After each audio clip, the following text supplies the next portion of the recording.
여기 악한 포도 농부 비유를 우리 예수님께서 우리에게 주셨는데요.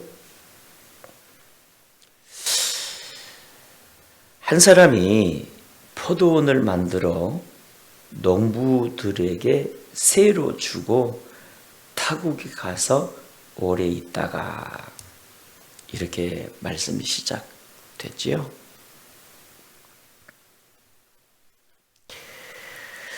그는 큰 부자였습니다. 그래서 포도원을 만들어 농부들에게 맡기고 이제 먼 나라로 이렇게 가게 되었는데요. 문제는 포도 열매 거둘 철이 되어서 그렇잖아요. 5대5 혹은 6대4 옛날에 우리나라도 주인이 이렇게 논이나 밭을 맡기면 농사지어서 당연히 그 수익금의 얼마를 주인에게 드려야 하거늘. 아니 농부들이 무슨 생각을 했는지 수익금 일부를 달라고 종을 보내었더니 죽이고 능멸하고. 그래도 아무런 일도 벌어지지 않으니까 그 다음 해에도 종들을 보냈더니 죽이고 능멸하고.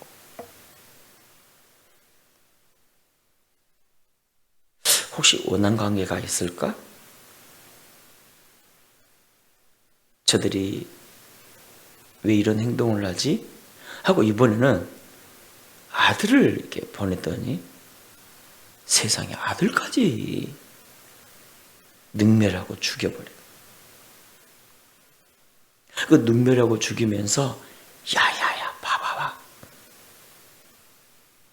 우리가 그 종들에게 돈을 주지 않고 그들을 능멸하게 죽였어도 아무런 일 없었잖아. 기회다. 그 아들까지 우리가 죽인다면 이 농장은 우리의 것이 될 거야. 긴 세월 주인이 나타나지 않은 걸 보니 분명 주인에게 무슨 큰일이 생긴 거야. 우리가 아들까지 죽여버리고 이 농장을 우리가 차지하자 하고는 아들까지 죽여버려. 겁도 없이. 그래서 나중에 화가 난 주인이 군대를 보내가지고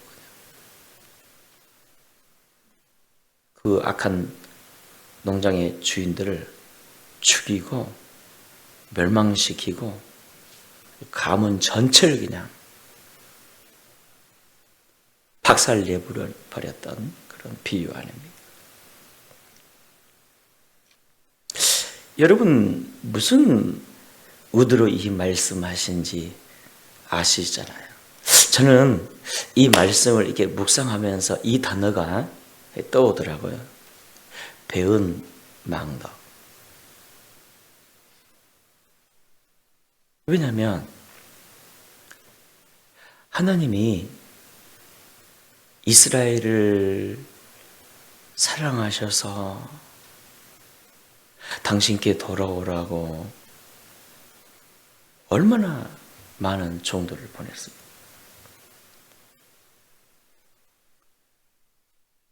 그럼에도 그들은 돌아오지 않고 종들을 죽였어요. 에레미야 선지자 돌로 쳐 죽였고요. 이사야 선지자 톱으로 켜 죽였고요. 야, 아들을 보내면 돌아오겠지 하고 아들을 보냈더니 그 시대의 종교 지도자라는 자들이 그리고 백성들이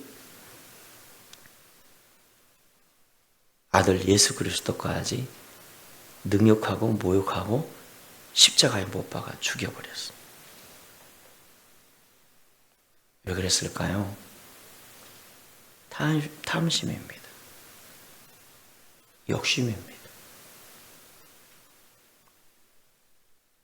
아니 메시아를 그렇게 기다려놓고는 막상 메시아가 오니까 십자가 죽여버리는 거예요. 왜 탐심인가 하면 여러분 당시 예수님이 자신들의 기득권에 대해서 신랄하게 책망했잖아요.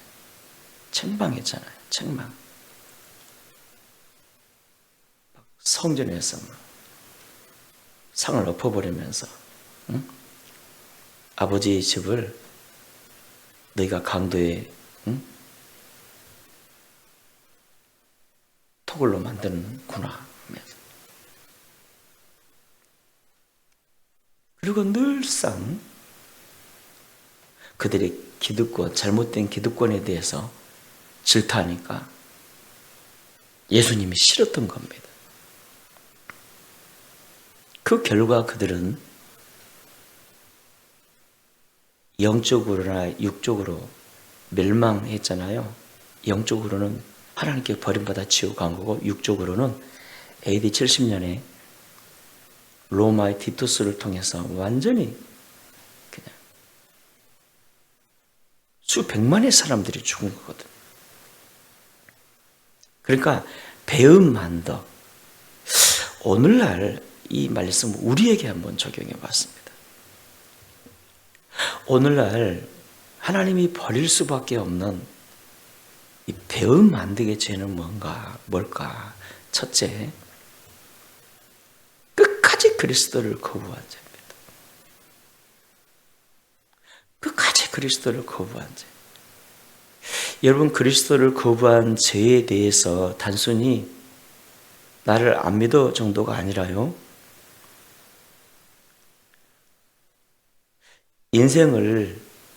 네가 인생의 주인을 하나님이 아닌 네 자신으로 삼고 있구나 라고 정죄하며 그를 지옥불로 보내는 것.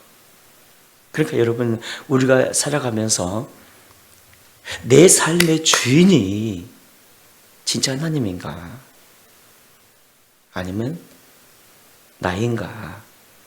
주님 이렇게 말씀하셨잖아요. 나더러 주여 주여 하는 자마다 다 천국에 가는 것이 아니라 오직 내 아버지의 뜻대로 행하는 자라야 천국에 가리라 말씀하셨잖아요. 결국 이 말씀하셨던 그 의도가 뭔가 하면 네 삶에 있어서 주인이 누구냐 이거예요.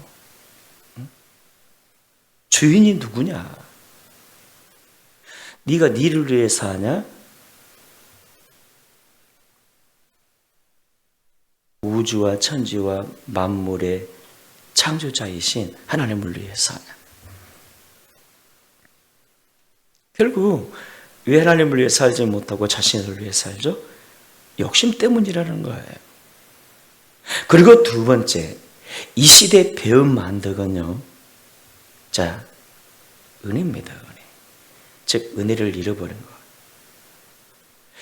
여러분 주님께서 이스라엘을 얼마나 사랑하셨습니까? 다 줬죠 그들을 위해. 여기 여러분 결국 보면 그 악한 포도원 농부 비유. 그러니까 주인이 이 농부에게 밭을 주고 포도원을 줬잖아요. 어려운 시대 때 그것 때문에 살 수 있었음에도 불구하고 그들은 은혜를 망각하여 그가 종들을 보내니까 마땅히 주인에게 드려야 할 그것을 드리지 않고 아들까지 보냈더니 죽여버린 거예요. 여러분 이 시대에 우리가 은혜를 망각한 죄가 무슨 죄인지 아세요? 첫째, 감사하지 않는 죄. 주님이 우리 구원을 위해서 아들까지 주셨건만 감사가 없어요. 하나님을 향한 예배의 진심과 전심도 없고요. 둘째, 십자가를 통해 구원해 놨더니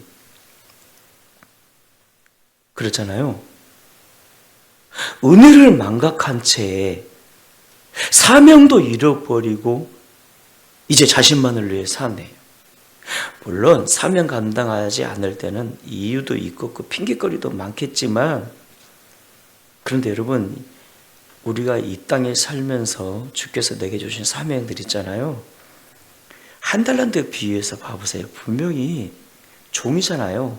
한 달란트는 작은 게 아니잖아요. 그럼에도 불구하고 달란트를 거부했을 때 이 악하고 게으른 종을 바깥 어두운 곳에 던져라. 거기서 슬피 울며 이를 갈미 있으리라. 그러니까 이 한 달러를 받은 종은 그럼에도 불구하고 원망만 해요. 불평만 해요.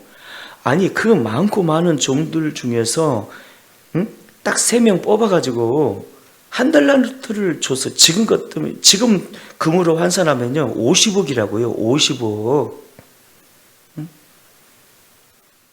근데 사실 50억이 중요한 게 아니라 그 많고 많은 사람들 중에서 특별히 선택했건만, 네가 나를 얼마나 무시했으면 내가 너에게 준 사명 버리고 너를 위해, 너 자신을 위해 산다.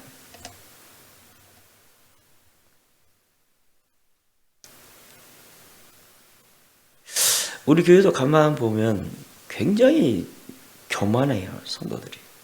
목사가 그러니까 그러겠죠. 여러분, 지난주에 우리 단수 입사님들 이렇게 공사할 때 또 어떤 분은 오셔가지고 이렇게 얘기하는데, 그 교회는 예배당을 우리만 하는데 모이기는 우리 한 2배 이상 모인 것 같습니다. 이 교회의 특징이 뭐냐면 중직자들은 거의 이렇게 기도에 이런 헌신을 많이 한 것 같아요. 그리고 토요일 같은 때 있잖아요. 토요일 같은 때 오후 예배하면 100% 드리고, 토요일 날 모두가 나와서 일할 사람이 너무 많다는 거예요. 청소하는 사람들 많고. 어쩌다가 교인들이 코로나를 겪으면서 내교의주의가 없어졌대요. 그리고 일하면서 굉장히 거만해요. 아주 보면 내가 주인이 돼가지고 있어요. 이 일을 하는 사람들이 처음에는 그렇게 겸손하거든요. 나중에 보면 거만을 떨어가지고 막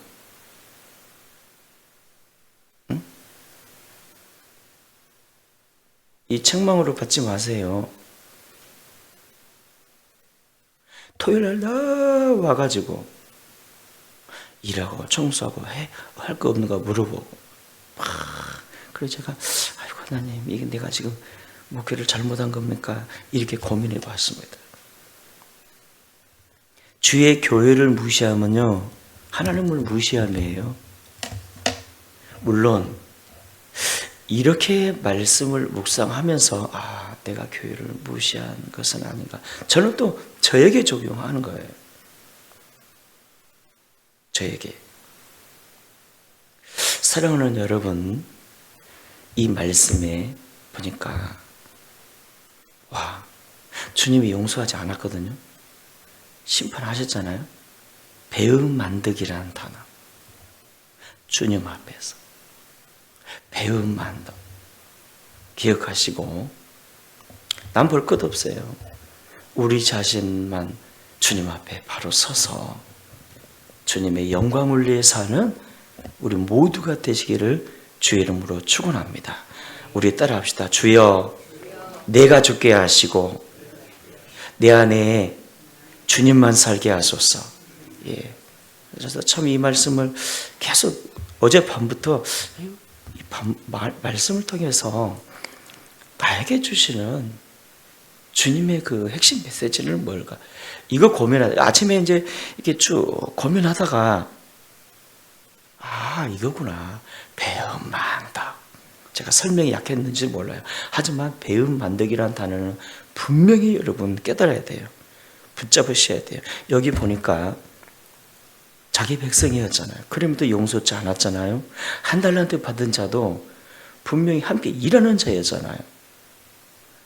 여러분 한가하게 교회만 다니면 다 천국 간다라는 생각 버리셔야 돼요. 사명 무시한 죄가 얼마나 큰 죄인가를 우리가 알고 배은만득하지 말아야겠다.